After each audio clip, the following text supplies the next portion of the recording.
Muy bienvenidos a su programa semanal de Fe y Ciencia Guatemala. Nuestro tema de hoy se titula El calentamiento global. Bienvenidos.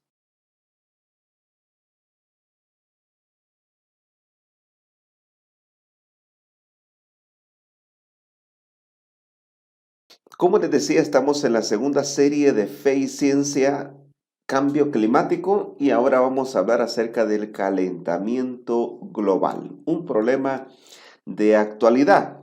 Quiero iniciar comentándoles que ayudando a mi hija en una tarea que ella tuvo hace unos años atrás, me di cuenta que existía lo que llaman un sexto continente o la gran isla de plástico, ¿verdad? Esta enorme concentración de plástico en el océano Pacífico tiene varios nombres como la isla basura, entre otros, ¿no? Supuestamente tiene una longitud de más de 1.7 a 3.4 millones de kilómetros cuadrados, ¿verdad? Y tiene un gran peso, ¿verdad? Se calcula que el peso está en más de 6 millones de toneladas de plástico, ¿verdad? Algunos creen que tiene una profundidad de 10 metros de plástico flotando sobre el mar, como ustedes lo pueden ver acá, entre los continentes de Estados Unidos y Asia, ¿verdad? Porque debido a las corrientes marinas, ahí se concentra el plástico. Pero no crean que van a encontrar ahí botellas de plástico o piezas grandes de plástico. Entonces se encuentran pedazos de plástico del tamaño de un arroz o mucho más pequeños que son ingeridos a veces por ballenas u otros animales que piensan que es plancton. Al ingerirlo, pues se intoxican con plástico y a veces mueren. Bueno, ¿saben que hace poco se descubrió también que existen otras más islas de plástico, ¿verdad? En varias partes del mundo. Debido a las diferentes corrientes marinas, el plástico se concentra en el centro y por lo menos se calcula que hay unas 5 islas de plástico en el mundo. Esto nos indica que tristemente hemos contaminado el planeta y debemos hacer algo para revertir esas situaciones de contaminación, pues todo eso contribuye al cambio climático y al calentamiento global. Bueno, ¿qué dicen los científicos ateos sobre el calentamiento global y el cambio climático? Bueno, ellos dicen que del caos que había en el planeta al formarse de manera agresiva y violenta surgió la vida. El clima primitivo era así, dicen ellos, agresivo, violento, poco amigable hacia la vida, pero se formó la vida. Antes, dicen ellos, existía una atmósfera sin oxígeno, espesa por carbono y muy caliente. Después la Tierra llegaría a enfriarse, que sería la era glacial, ¿verdad? Y vino la condensación que permitió entonces la vida primitiva, como las cianobacterias, que es de las únicas bacterias que puede absorber la luz solar y vivir con ella, ¿verdad? Bueno, para ellos la naturaleza tiene un equilibrio sutil donde cada ser vivo tiene su lugar, pero ese equilibrio es frágil y fácil de alterar. Pero ellos creen que como el ser humano no tiene un lugar definido en la naturaleza y lo ha alterado todo, la misma naturaleza volverá a ese tipo de clima primitivo para purificarse o regenerarse a sí misma.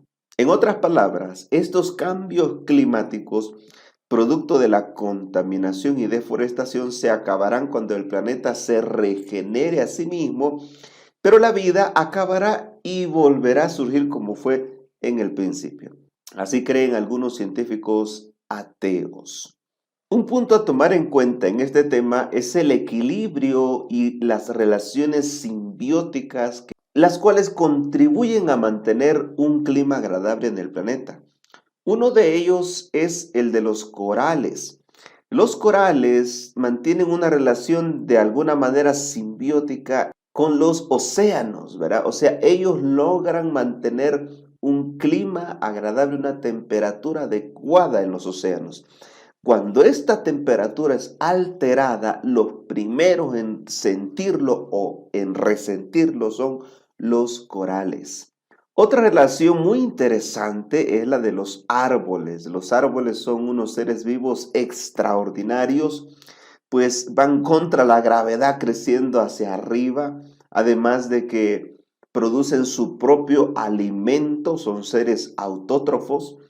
Además, son los únicos seres que pueden convertir la luz solar en alimento para otros y para sí mismos, ¿verdad? Y también pueden convertir esa energía en madera. Y no solo eso, sino que son de los únicos que pueden convertir el CO2 en oxígeno. O sea, como podemos ver, ellos absorben el CO2, se quedan con el carbono y liberan el oxígeno a la atmósfera, lo que contribuye a disminuir el calentamiento global. Mientras más árboles, menos calentamiento global habría. Ahora, ¿cuál es nuestro lugar en la naturaleza? Como les decía, para los evolucionistas ateos, cada ser vivo tiene su lugar en la naturaleza.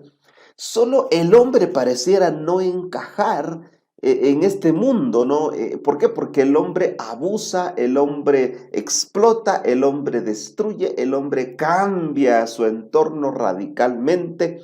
Y además, ¿qué produce el hombre? Bueno, vemos que los seres vivos producen alimento, producen oxígeno. Vemos que este mundo mismo nos da un hogar, nos da tierra, el sol nos da luz, pero ¿qué da el hombre? Por eso es que algunos evolucionistas ateos creen que el hombre no tiene un lugar definido en la naturaleza. Pero la Biblia nos muestra algo diferente, o sea, somos diferentes, no somos animales evolucionados, sino que somos una creación de Dios con un lugar específico. Génesis capítulo 2, verso 15 dice, tomó pues Jehová Dios al hombre y lo puso en el huerto de Edén, para que lo labrara y lo cuidara. Entonces Dios nos puso en esta tierra para hacer dos cosas. Número uno, labrar.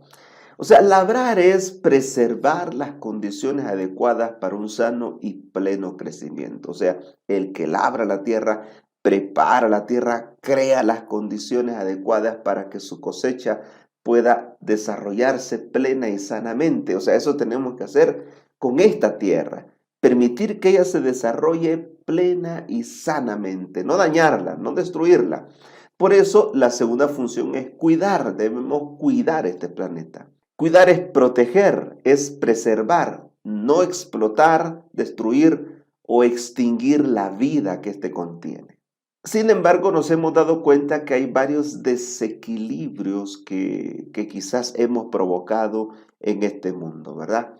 Se estima que una de cada 4 personas aún vive de manera primitiva, por decirlo así. Esos son más de 1.500 millones de personas en el mundo. O sea, esta cantidad de personas viven sin luz, sin agua potable, sin supermercados y en completa dependencia de su medio ambiente, al cual cuidan. Mira qué interesante. Parecen primitivos, pero cuidan plenamente del medio ambiente. El resto de la población, mayormente concentrada en ciudades, depende de la agricultura.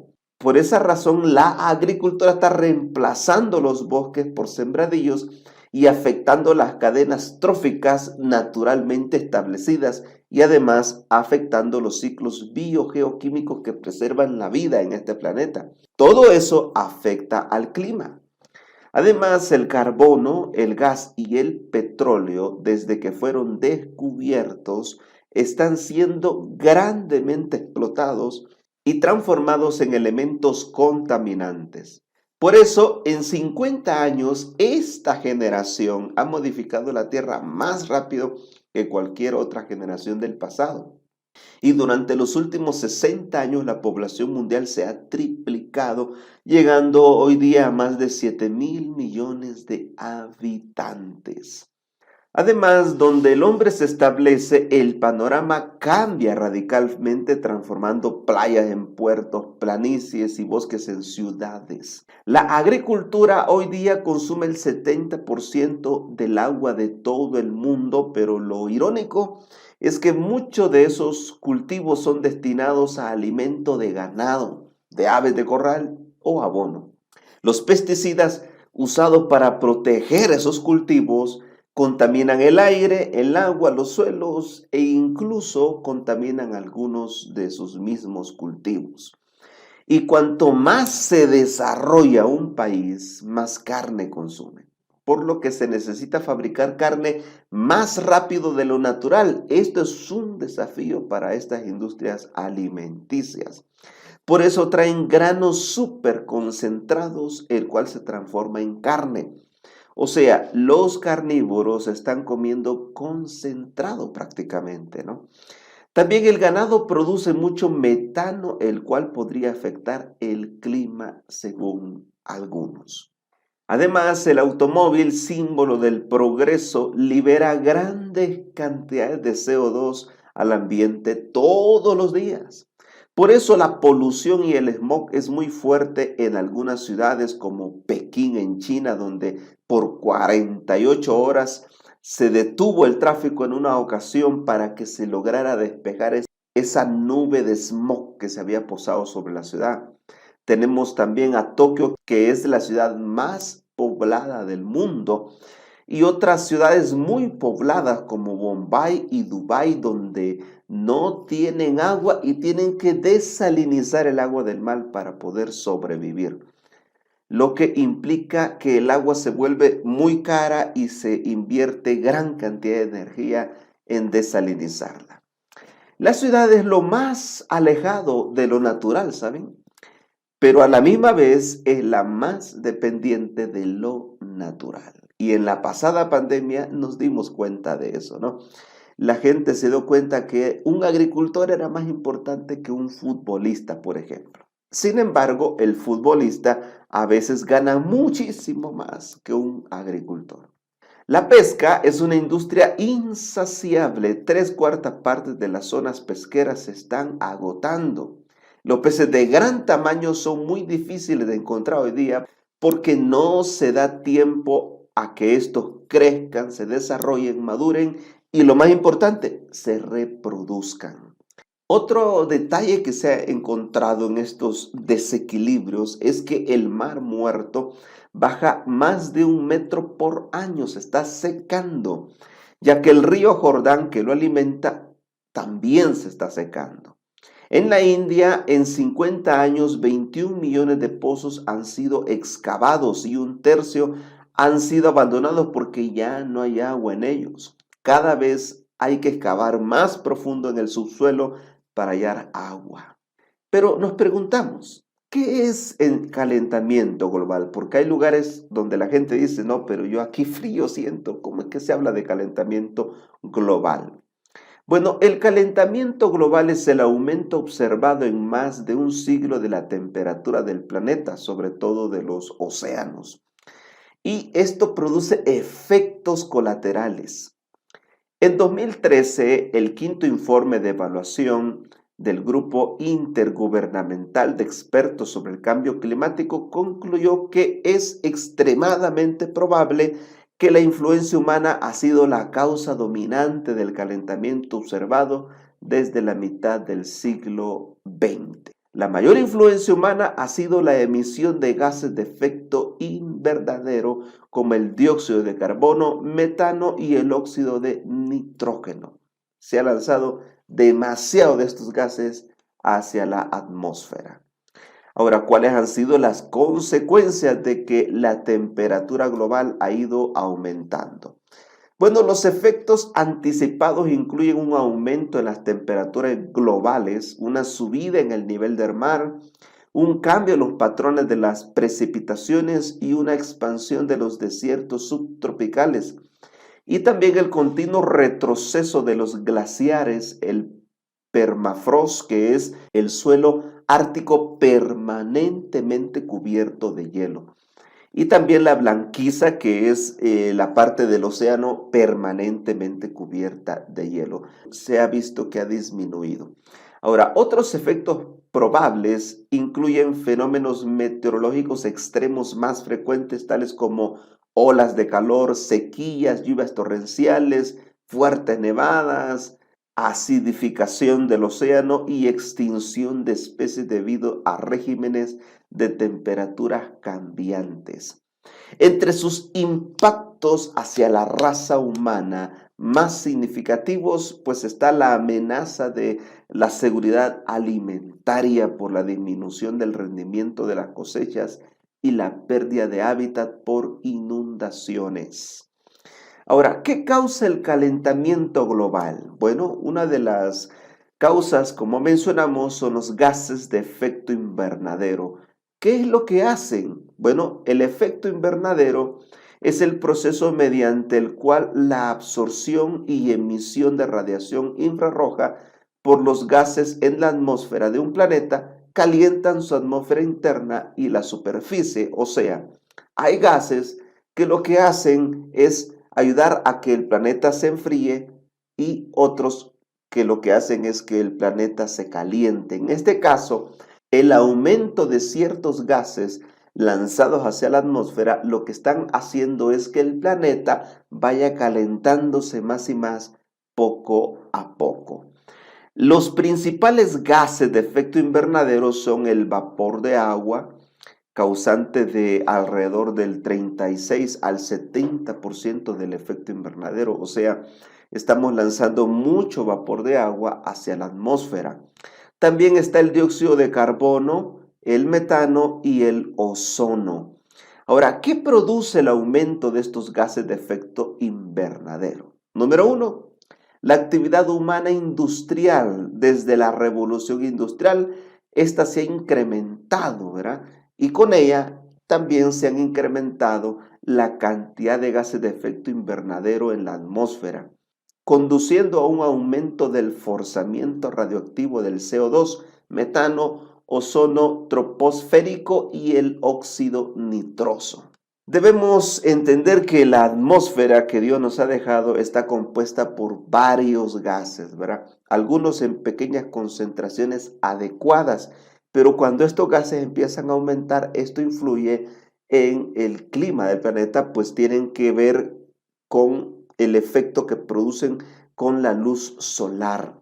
Número dos, tenemos la quema de combustibles fósiles que ha producido alrededor de las 3/4 partes del aumento del CO2 por actividad humana en los últimos 20 años, y también tenemos que el resto de este aumento se debe principalmente a los cambios en el uso del suelo, especialmente la deforestación.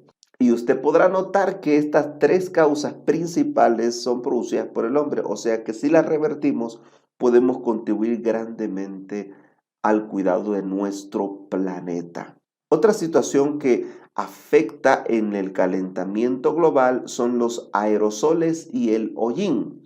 Pero cuando hablamos de aerosoles no nos referimos a los spray que se usan, ¿verdad? Comúnmente, sino que los aerosoles son partículas pequeñas y sólidas en suspensión aérea. En este caso tenemos las arenas o el polvo que circula en el planeta, las cenizas, que también son conocidas como el hollín, ¿verdad? Las sales, el hielo, hay hielo microscópicos cruzando por la atmósfera, y también las partículas antropogénicas, ¿verdad? Que también tienen que ver con el hollín que producen nuestras fábricas, carros y demás. El problema es que los aerosoles rompen químicamente el ozono dejando solo oxígeno, lo cual debilita la capa de ozono. O sea, el O3 pasa a O2 debido al impacto que tiene el aerosol atmosférico en ellos. Además, las partículas de aerosoles afectan la luz solar, absorbiéndola, dispersándola, cambiando su polarización y con esto también afectando el calor atmosférico. Los mayores productores de aerosoles y hollín son los volcanes y los contaminantes antrópicos. El dióxido de carbono tiene una vida atmosférica de un siglo o más. Por lo tanto, los cambios en los aerosoles atmosféricos solo retrasarán los cambios climáticos causados por el CO2. Por esa razón tenemos que tomar conciencia en cuanto al uso de artículos que produzcan hollín o ese carbón muy fino el cual llega hasta la atmósfera. Y una vez en la atmósfera, el hollín puede enfriar o calentar la superficie dependiendo de si está suspendido o depositado. Ahora, hablando un poquito acerca del efecto del niño y la niña, vamos a escuchar la siguiente entrevista.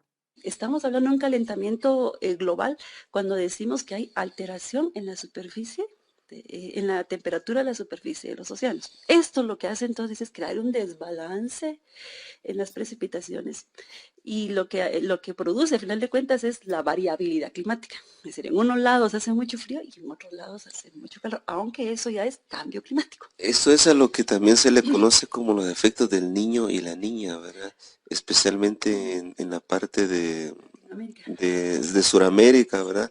Asia, Australia. Exactamente. Bueno, lo que sucede con el fenómeno del niño y la niña precisamente es eso. Y no sé si sabe por qué tiene ese nombre, el fenómeno del niño, ¿no? Cuéntenos. Lo que sucede es que habían precisamente unos pescadores al norte del Perú, que pues ellos se mantenían en aguas frías, ¿no? Porque el norte del Perú hay océanos que en diciembre se mantenían precisamente en temperaturas frías. No obstante, ellos empezaron a darse cuenta de que el mar en diciembre estaba cálido, templado, iba de templado a cálido. Esto llamó la atención y ellos le llamaron a ese fenómeno del niño porque era en diciembre. Entonces, por sus creencias del niño Jesús, ellos le colocaron el fenómeno del niño. ¿Qué es lo que pasaba entonces? Recordemos que las precipitaciones se dan porque hay mucha evaporación del mar, ¿verdad? Y como allí entonces ya el agua era muy cálida, la evaporación del mar es mucha, ¿no? Entonces lo que sucede es que llueve más en grandes concentraciones y es un fenómeno que solamente está sucediendo en Sudamérica. Pero eso no quiere decir que no afecte el resto del mundo. Hay más precipitación y el problema está en que los suelos no son capaces de absorber tanta agua por los otros problemas asociados de desertificación, lógicamente por la deforestación, por el crecimiento de obras grises, ¿no? El suelo no puede captar tanta agua. Y los árboles contribuyen a que las gotas de agua caigan en forma más mesurada, suavecito al suelo. Cuando las gotas caen muy fuerte, entonces se producen grandes escorrentías que son las que ocasionan inundaciones. Ahora, eso se le conoce como fenómeno del niño, ¿verdad? Mucha lluvia en poco tiempo y en espacios geográficos reducidos. Pero mucha lluvia, digamos, en un lado, mientras que en el otro, Exacto. por ese asunto del viento y del cambio de temperatura en el océano, que en este lado se puso caliente, al otro extremo, por Australia, se pone frío y ahí no llueve porque no hay evaporación, ¿verdad? Exactamente, allá no hay evaporación. Algo que es necesario mencionar es que el fenómeno del niño tiene una duración aproximadamente de 7 años, de 2 a 7 años. Y luego viene el periodo del fenómeno de la niña, que es todo lo contrario. Aquellos océanos que se mantenían cálidos se enfrían, ¿no? Las superficies se enfrían, entonces ya no hay evaporación, ahí hay sequía, será todo lo contrario. Y también tiene una duración de 2 a 7 años. Entonces el problema está precisamente en ese desbalance, ¿no? Entonces digamos que mientras calentamiento global es un calentamiento de la superficie de los océanos y es una consecuencia antropogénica, es decir, ocasionada por nuestras propias actividades. Cambio climático es esa variabilidad que se ha dado en todos los países, donde en unos lados hay fríos extremos y en otros lados hay calores extremos. En unos lados hay lluvias intensas, en otros lados hay sequías. Entonces, lo que quisiéramos es que fuese equilibrado, ¿no? Que llueva, pero poco. Que haya frío, pero que sea soportable. El calentamiento global es simple y sencillamente la variación de la temperatura media en el planeta que ha ascendido en los últimos 100 años a 7 grados centígrados. Eso significa que dentro de otros 100 años ya habrán 7 grados centígrados más sobre el planeta de manera global, lo cual va a ocasionar nuevamente esas alteraciones. Veamos ahora qué es lo que dice la Biblia sobre este tema, o sea, quiénes pueden influir o cambiar el clima terrestre. En primer lugar tenemos a nuestro Dios. Así dice Deuteronomios 11:14. Yo daré la lluvia a vuestra tierra a su tiempo, la temprana y la tardía, y recogerás tu grano, tu vino y tu aceite.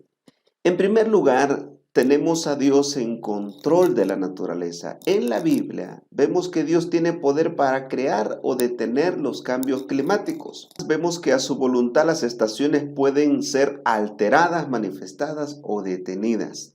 En Apocalipsis capítulo 16, versos 8 y 9, nos dice que Dios usará el clima para castigar a los seres humanos pecadores, los que no se hayan arrepentido. Allí la gracia universal ya ha terminado y se estarán derramando las 7 postreras plagas. Y en esa ocasión, en el lenguaje bíblico, dice el sol quema. ¿Quema a quién? A los que no decidieron entrar a la gracia. Para que esto ocurra, no es que el sol aumente su temperatura.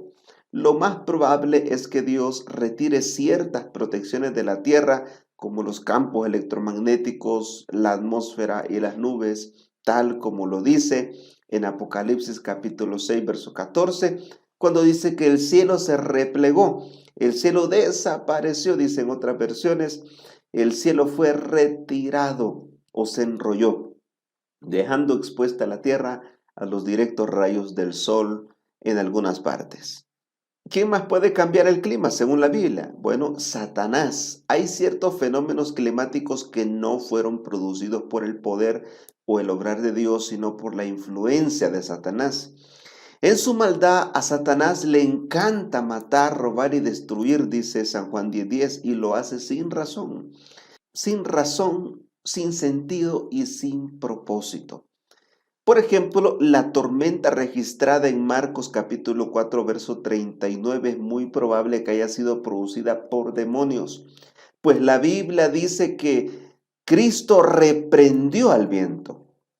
La palabra griega usada para reprender, epistiamo, es usada solo con personas, no con cosas o manifestaciones naturales o solamente naturales. Esa misma palabra fue usada cuando Jesús expulsó los demonios en el Gadareno y cuando Jesús reprendió a Satanás, quien peleaba el cuerpo de Moisés, allá en la epístola de Judas. En Apocalipsis 13:13 dice que a los demonios se le permitirá hacer grandes señales y aún hacer descender fuego del cielo. Este sería un fuego probablemente literal.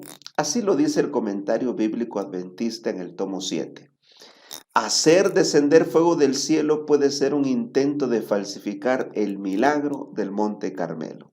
Este antiguo milagro demostró el poder del Dios verdadero y la bestia hará que parezca que Dios está apoyando su programa de acción. Para conseguirlo, obviamente, Satanás se le permitirá alterar de alguna manera el clima. También se sabe que por obra de Satanás los 7 años de hambre registrados en Génesis 41 fueron producto de su influencia sobre el clima. Y Dios, que conoce los secretos de la mente, se anticipó para hacer provisión para su pueblo. Además, sabemos que el pecado también ha afectado el clima. En Génesis 3:17 dice, maldita será la tierra por tu causa. Por eso dicha maldición ha traído al mundo toda clase de males, cambios y adaptaciones en un mundo maldito por el pecado. Y también parte de esa maldición es que este mundo se ha vuelto hasta cierto punto hostil por medio de desastres naturales y cambios climáticos. También sabemos que el ser humano pecador ha afectado el clima, ¿verdad? Por ejemplo, en 2 de Crónicas 7:14 dice que si se humilla mi pueblo, si confiesa sus pecados, me busca en oración, dice yo voy a sanar la tierra porque por culpa de ellos es que la tierra está enferma, ¿verdad?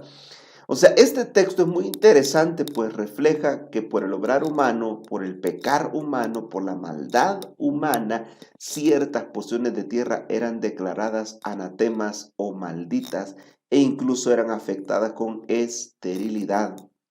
Pero Dios ha prometido que si el ser humano se arrepiente, si se entrega a Dios y confiesa sus pecados, Él sanará la tierra. Pero este texto también es una promesa profética porque en ocasión de la tercera venida de Jesús a este mundo después de los 1000 años, Jesús recreará este mundo y sanará completamente el planeta Tierra. En conclusión, es innegable que nuestro mundo está afectado y contaminado por obrar humano.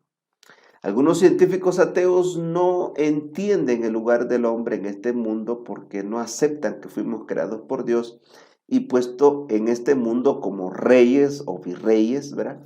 O sea, como administradores, como mayordomos de los bienes de Dios. Pero por el pecado le hemos dado un mal uso a lo que Dios nos ha dado. En tercer lugar, debemos entender que el calentamiento global es el aumento de la temperatura de los océanos en el último siglo, lo cual es casi imposible de negar. También vimos que las principales causas del calentamiento global, según algunos, son los gases de efecto invernadero, los aerosoles atmosféricos y el hollín carbónico. La Biblia nos enseña que tanto Dios, el diablo, el pecado y el ser humano pueden afectar el clima, cambiarlo o modificarlo. Pero solo Dios es el único que puede revertir completamente esos cambios y lo hará al recrear la tierra. Además, debemos saber que Elena de White también confirma que específicamente después del diluvio el clima de la tierra ha ido cambiando y desde entonces se han producido toda clase de desastres naturales.